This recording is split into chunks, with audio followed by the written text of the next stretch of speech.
kama hujui madhahib. Kwa hivyo mimi ni mmoja wapo watu wachache sana najua madhahib. Si watu wengi wanajua madhahib.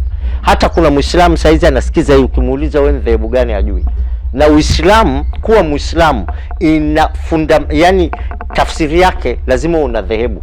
Huwezi kuwa Muislamu bila dhehebu. Na dhehebu ilianzaje, ilikujaje? Kama wewe ni Msunni, kwa sababu gani wewe ni Msunni? Kama wewe ni Mshia, kwa sababu gani wewe ni Mshia? Kama wewe ni Hanaf, kwa sababu gani wewe ni Hanaf? Kama wewe ni Muhammad, kwa sababu gani? Kila madhehebu Ithna Asharia ambao mimi nilikuwa naipenda sana, Ithna Asharia wengi ni wa Iran na Iraq.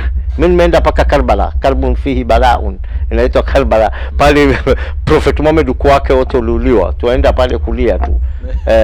Nimeenda paka hapo. So kuna watu wengi ambao ni Waislamu hawajui, lakini Uislamu wenyewe umetengenezwa na madhahib. Kwa madhahib maana yake ni fikra mtu fulani, mwenendo wa mtu fulani amefikiria, kwa sababu pia wao vile Ukristo kulikuwa na dark age, pia wao walikuwa na dark age yao Waislamu, mpaka Qur'ani ikapotea. Hii Qur'an tuko nayo si ya Prophet Muhammad aliacha. Hapana. Sasa kuongeza hili upande lakini sio kabisa. Okay. Ilibidi mahafidh watafutwe. Wewe ulibatika kuisoma ile ambayo hamna completely. Sasa umejuaje kwamba hiyo iliyopo sio ile? Kwa sababu ya kusoma tunafundishwa. Okay. Tunafundishwa kwamba kulikuwa na kiongozi mmoja, sita kutaja sana majina, mmoja wapo wale viongozi ambao aliona Qur'an inapotea. So akatafuta mahafidh waliohifadhi Qur'an. Unaona, akawaambia wasome na waiandike. Kwa hivyo wakati wa Prophet Muhammad ilikuwa haijaandikwa. Okay. Yes. Kwa hivyo ndio wao waliandika. Ni historia ambayo inatuambia na inakubaliwa na wote, wanazuoni wote. Hasa kutoka pale wanazuoni, not imagination, it's reality. Ni kama sasa muadhin imeanzishwa na Mwafrika. Allahu Akbar, Allahu Akbar, alianzisha ni Mwafrika, si Mwarabu. Okay. He's a slave. Sawa, tusibezi sana huko. Tusibezi sana huko. Lakini ni vizuri tu mtu ajue. Nafahamu sasa. Ulivyokuwa Lebanon kwa ajili ya elimu yako ya sheria. Yes. Ulichukua level gani? Nimechukua miaka 4. Miaka 4. Ambayo diploma. Yes, miaka 4. Sheria kidogo na urefu rafiki yangu. Okay. Kwa ndio ukarejea nyumbani tena? Hapana, nikaenda Medina sasa kuchukua degree. Aha. Kwa mpaka una graduate ulikuwa na level ya degree, yes. Okay. Sawa. Na tena unajua kwetu kupata degree si shida.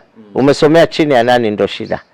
Nani kakufundisha? Kama mimi mwanazuoni wangu bwana nikina Ahmad Badawi Jamalul Layl, nimesoma nahwu na sarfa chini ya Sharif Muhammad bin Said al-Bidh. Huyo ni mjukuu wa Prophet Muhammad ndo amenisomesha. Mjukuu wa Prophet Muhammad, yani babu yake ni Prophet Muhammad. Kule kwetu unaringa na ulikaa chini ya nani? Nani kakusomesha? Mwanafunzi wa nani wewe? Ndio kule watu wanaongea. Kwenda classes si hoja sana. Kuna watu hawajaenda classes lakini wanazuoni wakubwa kwa sababu wamekaa chini ya wanazuoni. Kwa hivyo nina bahati kukaa kwa watu wengi lakini wawili maarufu. Okay. Ahmad Badawi Jamalul Layl, familia yake ndio imeleta dini ya Kiislamu East Africa yote, wao ndio wameleta. Nimebahatika kukaa chini ya mjukuu wao. Okay. Sasa nataka nifahamu sasa baada ya kuanza kazi miaka 2 ndio ukakutana na sekeseke ya Yesu Kristo. Yes. Uokoke na utumikie. Yes. Alafu unajua kazi ya Kiislamu ni continuous. Nataka uelewe hapo. Unapofika fasulu 7 ambao ni darasa la 7, unaweza anza kuwa mwalimu.